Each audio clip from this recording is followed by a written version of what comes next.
রাত তখন 2টা। চারপাশে এমন নীরবতা, যেন পৃথিবীর সব শব্দ কেউ চুরি করে নিয়ে গেছে। তুমি একা শুয়ে আছো তোমার ঘরে, জানলাটা আধ খোলা, আর বাইরে থেকে হালকা ঠান্ডা বাতাস ঢুকছে।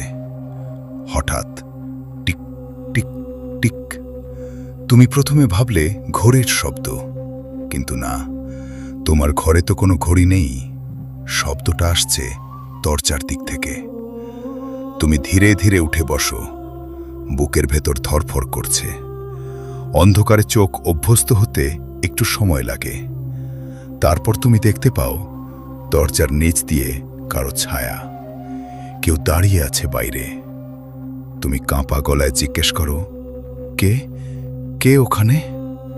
কোনো উত্তর নেই, শুধু আবার টিক টিক টিক।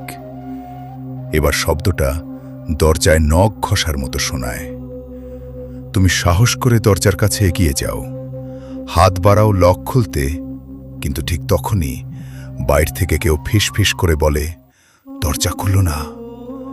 তুমি জমে যাও, কারণ ওই কণ্ঠটা তোমার নিজের।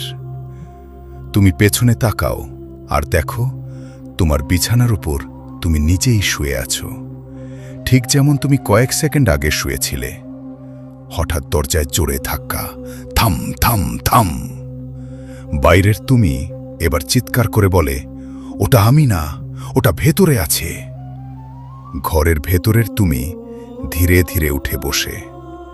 তার মাথাটা অস্বাভাবিকভাবে বাঁকা, আর চোখ দুটো পুরো কালো। সে তোমার দিকে তাকিয়ে হাসে, একটা অস্বাভাবিক, মানুষের মতো নয় এমন হাসি। তারপর সে বলে, তুমি দেরি করে ফেলেছ, এখন আমি বের হব। হঠাৎ